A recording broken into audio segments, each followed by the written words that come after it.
نحمده ونصلي على رسوله الكريم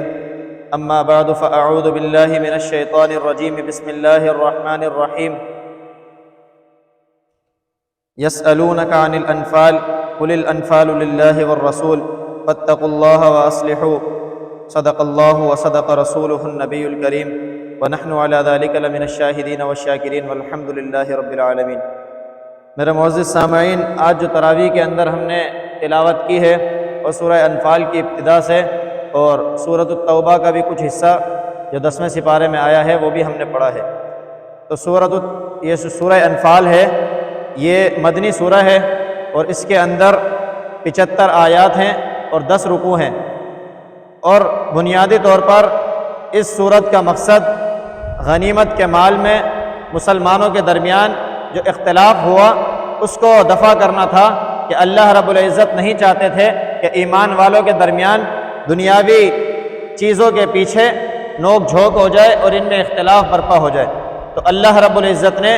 اسی کو بیان کرنے کے لیے اور منافقین کے عمل کو بیان کرنے کے لیے اس صورت کو لے کر آئے اور اس کے اندر غزوہ بدر کا موضوع بیان کیا کہ اللہ رب العزت نے کتنے کم تم لوگ تھے اور تمہیں فتح عطا فرما دی۔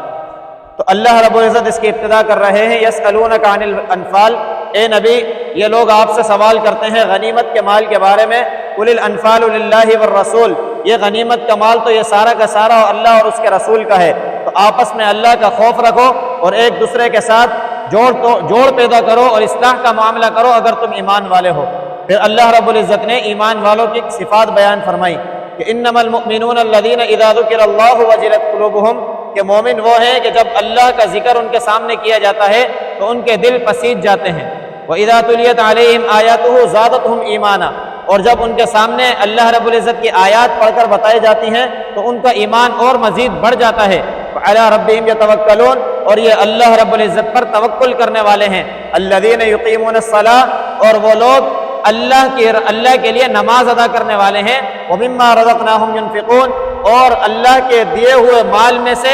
اور اللہ کی دی ہوئی طاقت میں سے اللہ کی راہ میں خرچ کرنے والے ہیں۔ اولئک هم المؤمنون حقا، یہ 5 صفات جن میں پائی جائیں گی تو یہی حقیقی مومن ہے۔ لہم درجات عند ربہم ورزق کریم، کہ اللہ کے نزدیک ان کے لیے بلند مرتبہ ہے اور پاکیزہ رزق ہے۔ پھر اللہ رب العزت نے اس سورہ مبارکہ کے اندر ایمان والوں کو بہت ہی اچھے اور پیارے انداز میں تقریباً 6 جگہ مخاطب کر کے فرمایا۔ آیت نمبر 15، آیت نمبر 20، آیت نمبر 24، آیت نمبر 27، آیت نمبر 29، آیت نمبر 42، اللہ رب العزت نے مخاطب کیا یا ایھا الذین آمنوا اذا لقیتم الذین کفروا زحفا فلا تولوهم الادبار، اے ایمان والو جب تمہارا ان مشرکین سے ٹکراؤ ہو جائے تو پیٹھ پھیر کر نہ جانا۔ پھر اللہ نے فرمایا یا ایھا الذین آمنوا لا، یہ قالوا سمعنا وهم لا يسمعون، جو کچھ تم کہہ رہے ہو اللہ اس کو سننے والے ہیں۔ پھر اللہ فرماتے ہیں یا ایھا الذین آمنوا لا تخونوا اللہ والرسول، اللہ اور اس کے رسول کے ساتھ خیانت نہ کرو۔ یا ایھا الذین آمنوا ان تتقوا اللہ، اے ایمان والو اللہ کا خوف رکھو۔ یجعل لکم فرقانا، اللہ تمہارے لیے حق اور باطل کے درمیان فرق کرنے والی چیز پیدا کر دیں گے، اللہ تمہارے گناہوں کو بخش دیں گے، اللہ تمہاری مغفرت فرما دیں گے۔ اللہ رب العزت نے اتنے پیار بھرے انداز کے اندر کہ یا ایھا الذین آمنو یہ تاکیدات لے کر آئے اور یا ایھا الذین کے ساتھ فرمایا کہ اے ایمان والو، کہ جو اللہ کے لیے ایمان لے آئے ہو وہ ان ساری چیزوں پر عمل کرو۔ پھر اللہ رب العزت نے جو 10ویں سپارے کے اندر یا ایھا الذین آیت شروع کی تو اس کے اندر 6ٹھا مقام بھی آیا کہ اللہ نے مخاطب ایمان والوں کو کیا، اور اس کے اندر غزوہ بدر میں کامیابی کے 5 اصول بھی اللہ رب العزت نے بتا دیے کہ کامیابی ان لوگوں کو کیوں ملی تھی۔ تو اللہ نے فرمایا یا ایھا الذین آمنوا اذا لقیتم فئۃ فاثبتوا، ایمان والو جب تمہارا کافروں کے سامنا ہو جائے تو ثابت قدم ہو جاؤ۔ واذکروا اللہ کثیرا، اور اللہ کا ذکر کثرت سے کرنے والے بن جاؤ۔ وَأَطِيعُوا اللَّهَ وَرَسُولَهُ، اللہ اور اس کے رسول کی اطاعت کرنے والے بن جاؤ۔ وَلَا تَنَازَعُوا، آپس میں جھگڑا نہ کرو۔ فَتَفْشَلُوا وَتَذْهَبَ رِيحُكُمْ وَاصْبِرُوا، اگر تم آپس میں جھگڑا کرو گے تو تم تتر بتر ہو جاؤ گے اور تمہاری جو بھری ہوئی ہوا ہے وہ خارج ہو کر رہے گی۔ کہ اللہ رب العزت نے ان کے درمیان اور کافروں کے درمیان جو رعب رکھا ہوا تھا کہ اللہ رب العزت نے ان کم لوگوں کو کہ 313 تم تھے اور تم 313 کی ہیبت اور رعب میں نے ان کفار کے دلوں میں ڈالا۔ اللہ فرماتے ہیں کہ وہ زیادہ تھے، تمہیں کم دکھائی دے رہے تھے، تم بھی تعداد میں اچھے تھے اور لڑنے کے اعتبار سے بھی اچھے تھے، جذبہ بھی تم میں اچھا تھا، تو تم بھی ان کو کم دکھائی دے رہے تھے۔ اگر تم ایک دوسرے کو ہیبت کے ساتھ دیکھتے اور زیادہ کثرت میں نظر آتے تو یہ جو لڑائی تھی، یہ جو جنگ تھی، یہ ختم ہو جاتی۔ وَلَكِنْ لِيَقْضِيَ اللَّهُ أَمْرًا كَانَ مَفْعُولًا، لیکن اللہ رب العزت نے غزوہ بدر کا وقت مقرر کیا ہوا تھا، اور اگر اس طرح ہوتا کہ کفار کی تعداد تمہیں زیادہ لگتی تو تم بھاگ جاتے، اور اگر کفار تم سے ڈر جاتے تو وہ کفار بھاگ جاتے، تو یہ غزوہ بدر کا معرکہ وجود میں نہ آتا۔ اللہ رب العزت فرماتے ہیں کہ اسلام کو بلند کرنے کے لیے، اسلام کی عظمت شان دکھانے کے لیے یہ 313 والا غزوہ بدر کا معرکہ ہم نے منعقد کیا، کہ جس کے اندر تمہارے پاس نہ ہی تو کوئی لڑنے والے ایسے خاص سورما تھے، اور نہ ہی تمہارے پاس کوئی ساز و سامان تھا، نہ ہی تمہاری کوئی تیاری تھی۔ اللہ رب العزت نے اس کے باوجود بھی تمہیں فتح نصیب فرما دی۔ فتح عطا فرمانے کے اللہ رب العزت نے جو اصول بتائے کہ فَثْبُتُوا، اللہ کے سامنے جب مومنین سے تمہارا، یہ مشرکین سے تمہارا جھگڑا ہو جائے تو ثابت قدم رہنا اور پیٹ پھیر کر نہ جانا، اللہ کا ذکر کرتے رہنا، اللہ کے نبی کی بات کو مانتے رہنا، تو تم انشاءاللہ فتح یاب ہو جاؤ۔ اس کے بعد اللہ رب العزت اس مسئلے کو بیان کر رہے ہیں کہ جہاں پر آگے تم جب جہاد کرو گے، آگے تمہیں مشرکین سے سامنا ہوگا، تو اس وقت وَأَعِدُّوا لَهُم مَّا اسْتَطَعْتُم مِّن قُوَّةٍ وَمِن رِّبَاطِ الْخَيْلِ تُرْهِبُونَ بِهِ عَدُوَّ اللَّهِ وَعَدُوَّكُمْ، کہ تم اپنی تیاریوں کو پوری رکھنا، مستعد رہنا، اور یہ گھڑ سواری سیکھ لینا اور گھوڑوں کو پالنا شروع کر دینا۔ تُرْهِبُونَ بِهِ عَدُوَّ اللَّهِ وَعَدُوَّكُمْ، اس کے ذریعے تم اللہ کے دشمنوں کو ڈراؤ، تو ان چیزوں سے پیچھے نہ ہٹنا۔ پھر یا ایھا النبی حسبک اللہ ومن اتبعک من المؤمنین، اللہ رب العزت نے نبی علیہ الصلوۃ والسلام کو مخاطب کیا اور فرمایا کہ آپ کے لیے اللہ کافی ہے۔ حسبک اللہ ومن اتبعک من المؤمنین، اور جو آپ کے اتباع کرنے والے ایمان والے ہیں تو ان کو بتا دیجئے چاہے تم کم ہو یا زیادہ ہو، اللہ تم سب کے لیے کافی ہے۔ پھر وَإِن جَنَحُوا لِلسَّلْمِ فَاجْنَحْ لَهَا وَتَوَكَّلْ عَلَى اللَّهِ، ایک اصول اللہ رب العزت نے بتایا کہ جب یہ منافقین اور مشرکین تمہارے پاس آئیں صلح کرنے کے لیے تو ان کے ساتھ صلح کا معاملہ کر لیا کرو۔ صلح کا معاملہ اس لیے کر لو کہ نبی علیہ الصلوۃ والسلام نے بعض جگہ صلح کر کر بھی فتح اور کامیابیاں حاصل کی ہیں، جیسا کہ صلح حدیبیہ کا موقع کہ نبی علیہ الصلوۃ والسلام نے جب صلح کی تو بظاہر ایسا نظر آ رہا تھا کہ نبی علیہ الصلوۃ والسلام پست ہوتے چلے جا رہے، لیکن اللہ رب العزت نے اس پستی کے اندر سے نبی علیہ الصلوۃ والسلام کو ترقی عطا فرمائی کہ حضرت علی رضی اللہ عنہ نبی علیہ الصلوۃ والسلام کے نام پر جب بات آئی تو انہوں نے محمد الرسول اللہ لکھا، تو انہوں نے کہا نہیں نہیں، یہ رسول اللہ مٹاؤ، جھگڑا ہی ہمارا اس بات پر ہے کہ رسول اللہ کو تو ہم مانتے ہی نہیں، محمد بن عبداللہ لکھو۔ تو حضرت علی رضی اللہ عنہ نے اپنے دل کے اندر تنگی محسوس کی اور کہا کہ میں ایسا نہیں کر سکتا، تو نبی علیہ الصلوۃ والسلام نے خود نام کاٹ کے خود لکھا۔ تو یہ بظاہر لگ رہا تھا کہ نبی علیہ الصلوۃ والسلام ان کی باتیں مان رہے ہیں اور پستی کی طرف جا رہے ہیں، لیکن اللہ رب العزت نے صلح کے اندر سے کامیابی کے راستے نکال دیے۔ پھر اس کے بعد اللہ رب العزت نے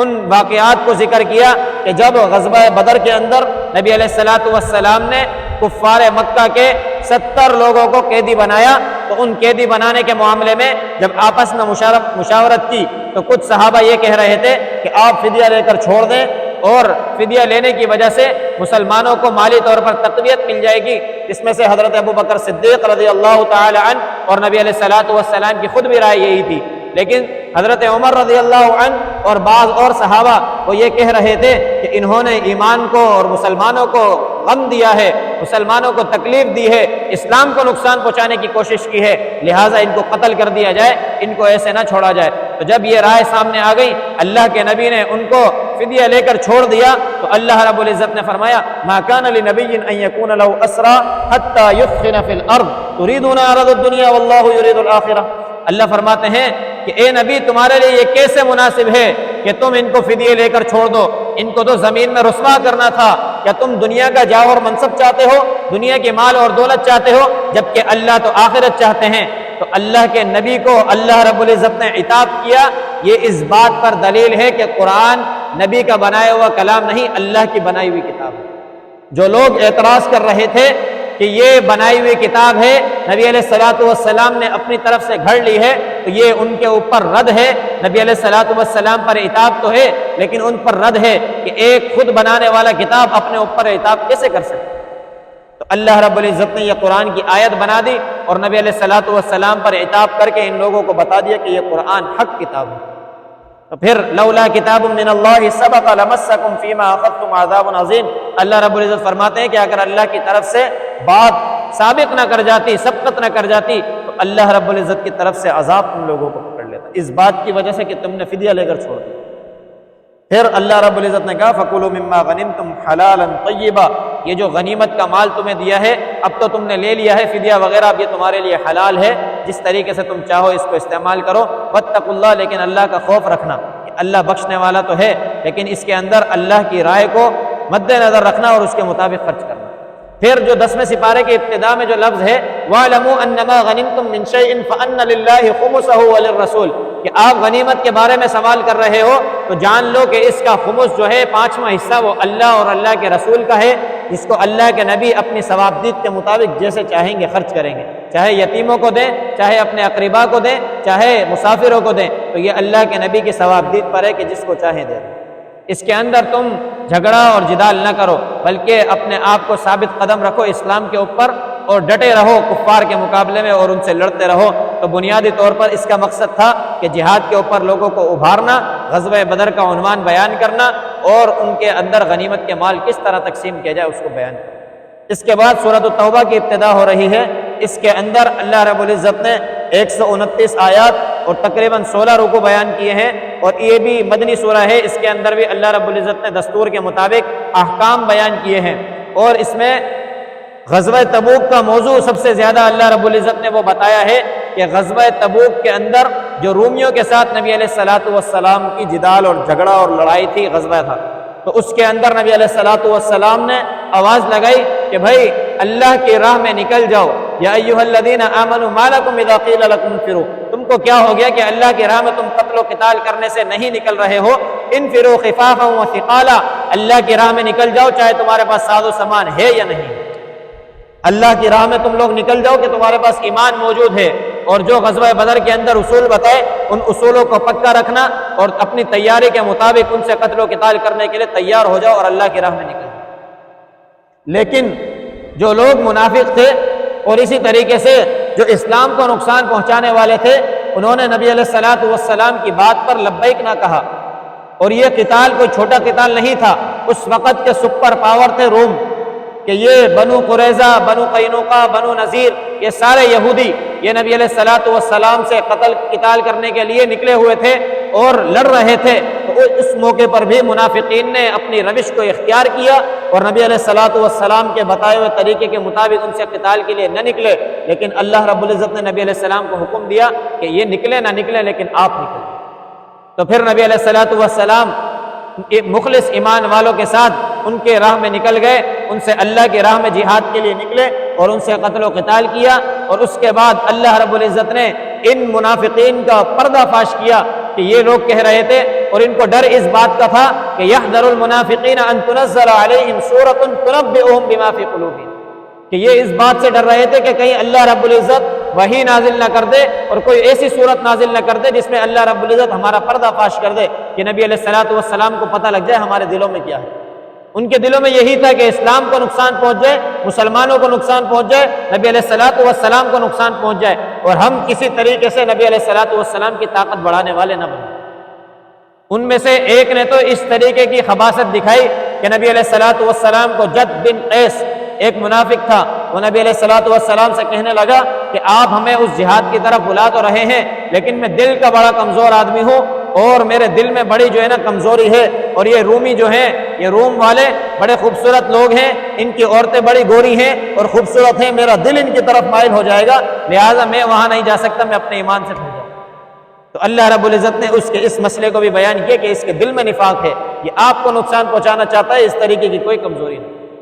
اس کے علاوہ اور دیگر منافقین جو سامان ہونے کے باوجود نہ نکلے اور سامان کے باوجود نبی علیہ الصلوۃ والسلام کی طاقت کو پست کرنا چاہا، تو اللہ نے فرمایا یریدون بافواہہم، یہ چاہتے ہیں کہ اپنے منہ کی پھوکوں سے ایمان کے چراغ کو بجھا دیں۔ واللہ متم نورہ ولو کرہ الکافرون۔ اللہ فرماتے ہیں اللہ اس دین کو اور اس کی چمک کو بڑھا کر رہیں گے چاہے کافروں کو کتنا ہی ناگوار ہو۔ هو الذی ارسل رسولہ بالہدی ودین الحق لیظہرہ علی الدین کلہ ولو کرہ المشرکون۔ اللہ ہی نے یہ نازل کیا ہے کہ رسول کو بھی بھیجا اور دین حق کو بھی بھیجا تاکہ تمام کے تمام انسانیت پر اور دنیا پر غالب فرما دے چاہے کتنا ہی ناگوار گزرے ان مشرکین۔ اور پھر اللہ رب العزت بتا رہے ہیں یا ایھا الذین آمنوا ان کثیرا من الاحبار والرہبان لیأکلون اموال الناس بالباطل، کہ یہ یہود اور منافقین کے جو رہبانیت اختیار کیے ہوئے احبار تھے یہ اللہ رب العزت کے طرف لوگوں کو جانے نہیں دیتے تھے اور لوگوں کے مال کو باطل طریقے سے کھا جاتے تھے اور ان کے مالوں کو اللہ کی راہ میں خرچ نہیں ہونے دیتے تھے۔ پھر اس کے بعد اللہ رب العزت فرما رہے ہیں یوم یحمى علیہا جباہہم وجنوبہم وظہورہم ھذا ما کنزتم لانفسکم، ان کے دماغ، ان کے چہرے، ان کی پشت، کمر یہ جب آگ پر تپی جائیں گی اس وجہ سے کہ انہوں نے اپنے آپ سے یہ کمایا، ان کو ان کے گناہوں کی پوری سزا دی جائے گی۔ اور اللہ کے نبی نے پھر منافقین کا بتایا کہ وعد اللہ المنافقین، کہ اللہ نے منافقین سے یہ وعدہ کیا ہوا ہے کہ تم اللہ کی راہ پہ آتے ہو تو تمہارے لیے ٹھیک ہے، اگر نہیں تو پھر تمہارے احوال کیا ہیں۔ المنافقون بعضهم من بعض، یہ منافقین بعض کے ساتھی ہیں۔ یأمرون بالمنکر، یہ برائی کا حکم دیتے ہیں۔ وینہون عن المعروف، نیکی سے روک دیتے ہیں۔ ویقبضون ایدیہم، اپنے ہاتھوں کو اللہ کے نبی کی راہ سے کھینچ لیتے ہیں۔ نسوا اللہ فنسیہم، انہوں نے اللہ کو بلایا، اللہ نے بھی ان کو بلایا۔ پھر اللہ فرماتے ہیں کہ اللہ نے ان سے وعدہ کیا ہوا ہے والکفار، اور کفار سے نعرہ جہنم کی آگ، کہ یہ جب اللہ کی راہ میں نہیں نکلتے، اللہ کے لیے اپنے آپ کو تیار نہیں کرتے اور اللہ کے دین کو بلند کرنے کے لیے کوشش نہیں کرتے تو ان لوگوں کی اللہ کو کوئی ضرورت نہیں ہے۔ پھر اللہ ایمان والوں کا تذکرہ فرماتے ہیں والمؤمنون والمؤمنات بعضهم اولیاء بعض یأمرون بالمعروف وینہون عن المنکر ویقیمون الصلاۃ ویؤتون الزکاۃ، کہ ایمان والے وہ ہیں کہ بعض کے دوست ہیں، نیکی کا حکم دیتے ہیں، برائی سے روکتے ہیں، نماز قائم کرتے ہیں، زکوٰۃ ادا کرتے ہیں، یہ وہ لوگ ہیں کہ اللہ ان پر رحم فرمائے۔ پھر اللہ فرماتے ہیں وعد اللہ المؤمنین والمؤمنات جنات تجری من تحتها الانہار، اللہ نے ان سے جنت کا وعدہ کیا ہوا ہے جس کے نیچے سے نہریں بہ رہی ہیں۔ ورضوان من اللہ اکبر، اور یہ اللہ کی رضا کے سبب اختیار کرتے ہیں تو اللہ ان سے راضی ہے اور اللہ کی رضا ہی سب سے بڑی چیز ہے۔ ذالک الفوز العظیم، اور بہت ذالک الفوز العظیم، یہی بڑی کامیابی ہے۔ یا ایھا النبی جاہد الکفار والمنافقین واغلظ علیہم، اللہ پھر فرما رہے ہیں اے نبی اللہ کی راہ میں جہاد کریں، واغلظ علیہم، اور اس پر ڈٹے رہیں۔ تو یہ لوگ جو آپ کو کھینچنا چاہ رہے ہیں اپنی باتوں سے، اللہ کے نبی کی ایک عادت تھی کہ اللہ کے نبی منافقین کی بات بھی سنتے تھے، مشرکین کی بات بھی سنتے تھے، تو انہوں نے اللہ کے نبی کے اس عمل کو مذاق بنا لیا اور کہنے لگے نرے کان، یہ تو نرے کان والا ہے کہ ہر کسی کے آگے کھڑا ہو جاتا ہے اور بات سننا شروع کر دیتا ہے۔ انہوں نے اللہ کے نبی کا استہزاء کیا، مذاق بنایا، تو اللہ کے نبی کی استہزاء کی وجہ سے اللہ نے وہی سابقین انبیاء کے واقعات دہرائے کہ اللہ نے فرمایا الم یأتہم نبأ الذین من قبلہم قوم نوح وعاد وثمود، کہ تمہارے پاس نوح، عاد، ثمود کے واقعات نہیں آئے کہ انہوں نے اللہ کے نبی کا استہزاء کیا، اللہ کے نبی کو مجنون کہا، اللہ کے نبی کو بیوقوف کہا، اللہ کے نبی کو گمراہ کہا۔ کہ آج تم اللہ کے نبی کا استہزاء کر رہے ہو، اللہ کے نبی کا استہزاء کرنا نبی کو کوئی نقصان نہیں پہنچائے گا، یہ تمہیں ہی نقصان پہنچانے والا ہے۔ پھر اللہ کے نبی کو اللہ نے خبردار کر دیا کہ استغفر لہم او لا تستغفر لہم، کہ آپ ان کے لیے معافی مانگیں یا نہ مانگیں، ان تستغفر لہم 70 مرہ، آپ چاہے 70 بار ان کے لیے معافی مانگیں، کتنی ہی بار معافی مانگ لیں، اللہ ان کو معاف کرنے والا نہیں ہے۔ واللہ لا یہدی القوم الفاسقین، اور اللہ فاسقوں کو جو اللہ کے دین کو نقصان پہنچانا چاہتے ہیں ان کو ہدایت نہیں دیتے۔ فرح المخلفون، پیچھے رہنے والے خوش ہو گئے۔ فرح المخلفون بمقعدہم خلاف رسول اللہ، اللہ کے نبی کے خلاف کام کیا، جہاد میں نہ نکلے اور پیچھے بیٹھ کر خوشیاں منا رہے ہیں۔ اللہ فرماتے ہیں ایسے لوگوں کی اللہ پکڑ فرمائیں گے، اور جب پکڑ کریں گے تو پھر ان کو بچانے والا کوئی نہیں ہو۔ پھر اللہ کے نبی جب جہاد سے واپس آ گئے تو وجاء المعذرون من الاعراب، یہ تو تھے وہ لوگ جو مشرکین تھے، منافقین تھے، جو اللہ کے نبی کو ہمیشہ سے نقصان پہنچانا چاہتے تھے، جن کے دل میں ایمان نہیں تھا، وہ اللہ کے نبی کو اور دین اسلام کو ہمیشہ نقصان پہنچاتے رہے۔ تو ان کی برات کے بعد اللہ نے کہہ دیا یہ ہم میں سے نہیں ہے، یہ جو چاہیں کریں، اللہ ایک نہ ایک دن ان کو پکڑ لیں گے۔ لیکن وہ ایمان والے جو اپنے مالی طور پر کمزور تھے، جو طاقت نہیں رکھتے تھے، جو کمزور تھے، تو اللہ نے کہا کہ ایسے لوگ جو آپ کے پاس آئیں گے تو ان کی معافی کو قبول کر لینا، کہ آپ جب ان کو رد کر رہے ہو، لوٹا رہے ہو، ان کی معافیوں کو قبول نہیں کر رہے ہو، تو اللہ ان کی آنکھوں میں آنسو دیکھ رہے ہیں، یہ اللہ کے لیے رو رہے ہیں، اپنے آنکھوں سے آنسو بہا رہے ہیں، اپنے دل میں ندامت کا اظہار کر رہے ہیں۔ تو اللہ فرماتے ہیں ایسے لوگوں کے لیے رجوع کریں، ایسے لوگوں کو معاف کر دیں، ان سے درگزر کا معاملہ کریں۔ پھر اللہ رب العزت نے اس صورت کے اندر ایک اصول بتایا، وہ کیا ہے